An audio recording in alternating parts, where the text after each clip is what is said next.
O primeiro debate entre Donald Trump e Kamala Harris foi destaque mundial, né? E como era previsto, houve várias trocas de acusações. Os candidatos entraram no salão, no Centro Nacional da Constituição da Filadélfia, e apertaram as mãos antes do debate.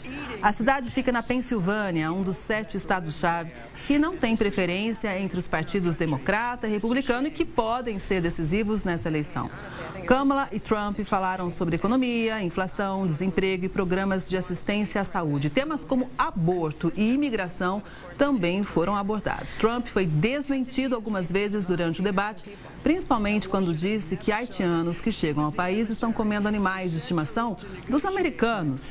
As guerras em Gaza e na Ucrânia também foram comentadas e os dois candidatos defendem o cessar-fogo. Analistas avaliam que o republicano ficou mais na defensiva durante quase todo o tempo. A expectativa agora é pelo encontro dos candidatos a vice-presidente. Isso vai acontecer no dia 1º de outubro. Para fazer uma análise, a gente faz conexão com o Vitélio Brustolin, que é professor de Relações Internacionais da Universidade Federal Fluminense e pesquisador de Harvard. Vitélio, boa tarde. Seja muito bem-vindo. Na sua opinião, já vou começar perguntando de forma objetiva, quem venceu esse debate, hein?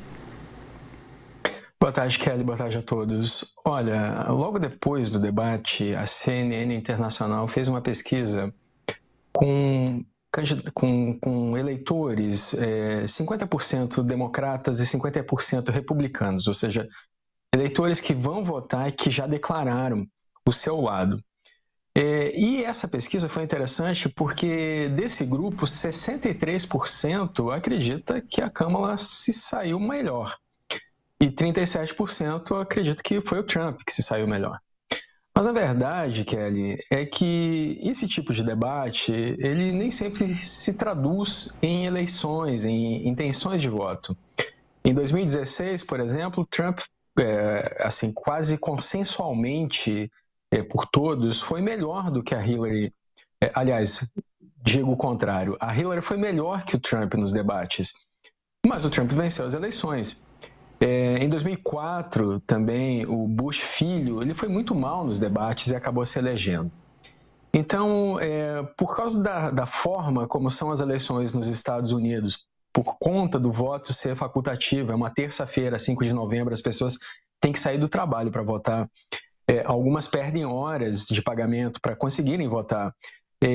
Por conta de tudo isso, não é tão simples que um debate influencie nas eleições. Aí, só para finalizar, o debate que houve entre o Trump e o Biden, ele foi muito, mas muito mais fácil de avaliar, porque o Biden claramente perdeu aquele debate e saiu da campanha, se retirou como candidato por conta do mau desempenho no debate. Isso não aconteceu neste debate, os dois lados foram bem mais equilibrados, Kelly. Ou seja, você ir bem num debate não garante resultado na urna, né? Mas, de qualquer forma, para Kamala Harris foi um momento importante até para se apresentar, porque parte do eleitorado dizia não conhecer efetivamente Kamala Harris.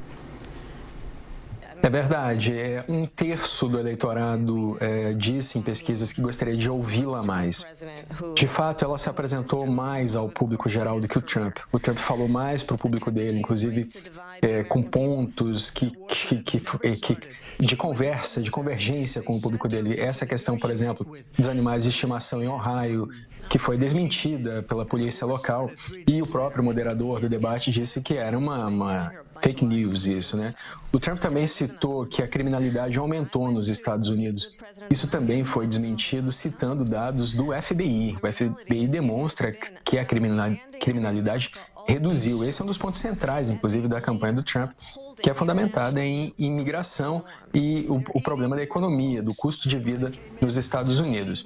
Então, a Kamala falou mais com o público, inclusive durante o debate, ela se dirigiu às pessoas que estavam em casa, ela tentou apresentar uma proposta de governo, que é inusitado, porque, na verdade, ela está no governo, e quem deveria apresentar uma proposta seria o opositor, que é o Trump, mas ela disse que o Trump não tem proposta.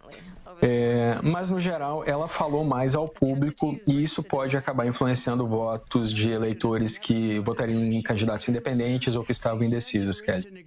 A gente pode dizer que, então, ela falou mais ao público e o Trump ficou mais na defensiva mesmo, uma vez que, inclusive, ele falou mais, pedindo, inclusive, mais direitos de resposta? Essa é uma boa observação. Ele falou em torno de 43 minutos, 42 para 43, e ela 37. Ele teve 6 minutos a mais de tempo, porque ele pediu mais direitos de resposta. Ela só pediu uma vez. Ainda foi contestada pelos moderadores. Mas a questão é que ele falou mais, mas com menos substância, né? Ela falou menos, ela conseguiu apresentar mais informações com menos tempo. Inclusive, ela usou uma estratégia diferente daquela adotada pelo Biden e pela Hillary nas eleições anteriores. Ela usou muitas frases de efeito, ela foi jocosa com ele. Ela parecia muito, em alguns momentos, com o próprio Trump. Então, ela disse, por exemplo, que os líderes internacionais riem do Trump, que o Putin vai almoçar o Trump, ou seja, no Brasil nós diríamos que uma pessoa vai jantar a outra, que o Putin vai almoçar o Trump, e que ele acaba sendo um aliado de ditadores como o Putin ou com o Kim Jong-un da Coreia do Norte, o Xi Jinping, que o Trump inclusive elogiou via Twitter durante a pandemia, e a Câmara disse, olha, você elogiou o presidente, ele estava sendo obscuro sobre a origem da pandemia, e você vendeu chips de computador que ajudaram a aumentar o poderio militar chinês, ou seja, os dois lados, claro, foram para a ofensiva, mas a Câmara usou uma estratégia mais parecida com a do Trump em outros debates, Kelly. E principalmente em relação à guerra entre Rússia e Ucrânia, né? Tem essa preocupação interna, realmente, dos americanos em relação à Rússia, que agora, ontem, surgiu uma notícia que o Irã pode estar fornecendo mais armas para a Rússia. Então, veja, assim, que situação delicada. Acho que esse também foi um dos pontos bem complicados para Donald Trump, né? A questão do Irã é delicada porque o Trump alega que o Biden reduziu as sanções contra o Irã e isso possibilitou que o Irã tivesse acesso a 300 milhões de dólares que são usados, segundo o Trump, para produzir armas, para atacar Israel, mas também para o programa nuclear iraniano. No dia 20 de julho, o Antony Blinken, secretário de Estado dos Estados Unidos, veio a público dizer que o Irã está prestes a produzir a sua primeira bomba atômica. Então, o clima naquela região ele está intenso, né? Os Estados Unidos têm 2 porta-aviões e vários submarinos, destroyers, cruzadores na região, justamente porque o Irã prometeu atacar Israel, mas nesse momento, como você falou, o Irã está fornecendo mísseis, isso foi confirmado, mísseis para a Rússia. Antes, o Irã fornecia aqueles drones Shahed, que a Rússia ainda usa para atacar a Ucrânia.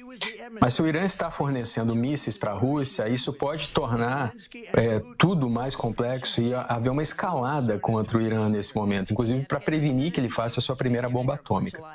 Mas aí, só para concluir essa parte, é muito interessante porque o Trump foi perguntado 2 vezes sobre se é estratégico para os Estados Unidos que a Ucrânia vença contra a Rússia. E nas 2 vezes ele desconversou e disse que vai acabar com a guerra. Ele não disse como, ele disse que vai colocar os 2 presidentes, o Zelensky e o Putin, para conversar, mas ele não se refere nisso como uma questão geopolítica fundamental para os Estados Unidos, ao contrário da Câmara. Ela diz, olha, a gente precisa continuar com o apoio aos nossos aliados, a OTAN é parte da estratégia internacional dos Estados Unidos desde 1949, é muito importante que continue havendo apoio para a Ucrânia. Então, nesse contexto, a Câmara ela se posiciona mais pró-OTAN e pró-Zelensky do que o Putin, que inclusive é apontado como um aliado, do que o Trump, que é apontado como aliado do Putin, Kelly. Agora, não, né? Inclusive, houve aí uma saia justa para o próprio Trump, né? Em relação a esse tópico que já sabíamos que ia ser abordado, né? Isso é interessante porque durante o ano passado houve um projeto de lei bipartidário, ou seja, de republicanos e democratas, para aumentar o poder do governo dos Estados Unidos na fronteira com o México, inclusive com a previsão de 20 bilhões de dólares nesse pacote, e esse dinheiro, inclusive, foi incluído naquele pacote de ajuda à Ucrânia, a Israel e a países no Indo-Pacífico. A questão é que o Trump pediu para retirar esse projeto de pauta, para derrubar esse projeto, e a Câmara o acusa disso. Ela diz, olha, nós cedemos aos republicanos quanto a isso, o projeto praticamente era o que os republicanos pediram, um aumento de controle das fronteiras. Mas foi você, Trump, que pediu para que ele fosse derrubado. Então, quando ele aponta o dedo para ela, porque o Biden a colocou como uma interlocutora para conversar com presidentes de outros países sobre imigração. Então, ela teve contato com o presidente do México, da Nicarágua, de El Salvador, Guatemala e Honduras sobre isso.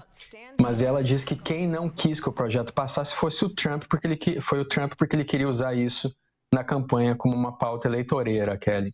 Agora, eles não tiveram folga hoje não, que é um dia muito simbólico para os americanos, não é, Vitélio? Donald Trump e Kamala Harris participaram das cerimônias que relembram as vítimas do atentado de 11 de setembro, que completa 23 anos nesta quarta-feira. Eles se encontraram em Nova York, no local onde ficavam as Torres Gêmeas, e trocaram um aperto de mãos. A atual vice-presidente está acompanhada do presidente Joe Biden e eles visitam também outros dois locais atingidos pelos aviões no ataque na Pensilvânia e em Washington.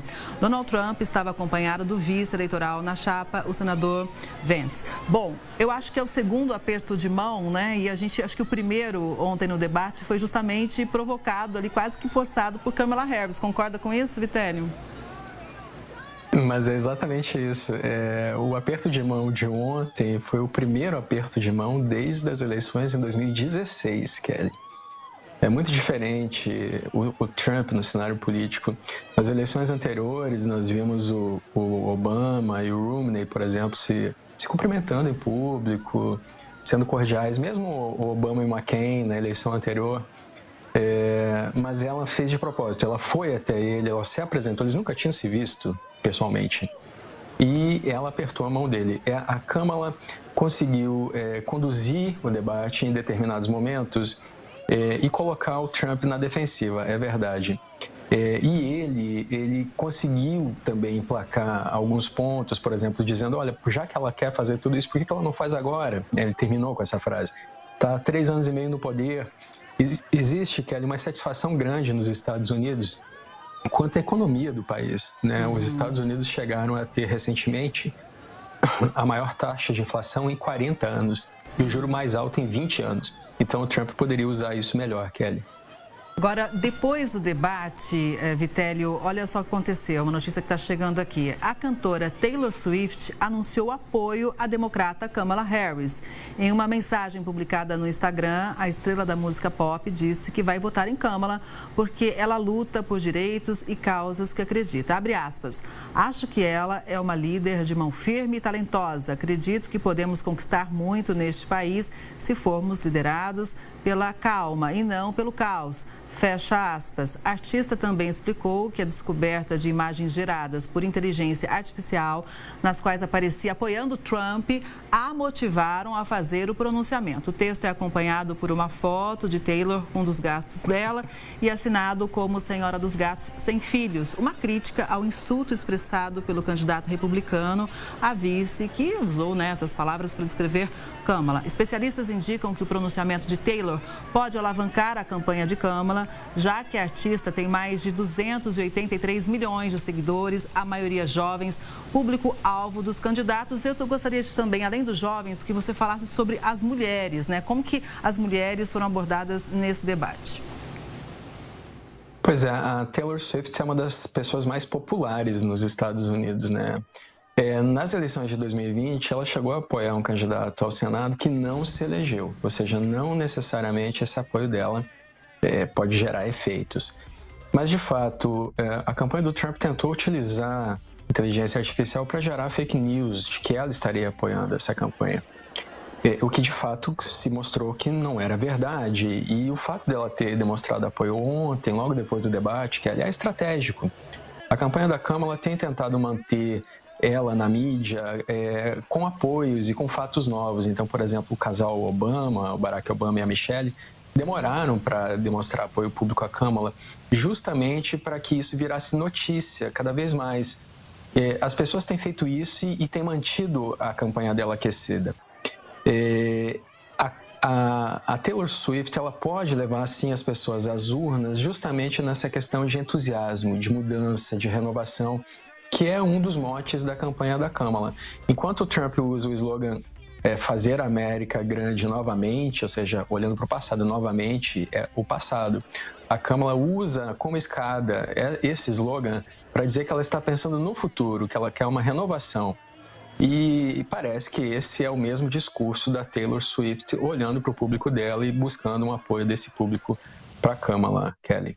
Vitélio, sempre é muito bom contar com a sua análise aqui no Conexão. Uma boa tarde para você. Obrigada e até a próxima. Poxa vida, obrigado a vocês. Até a próxima.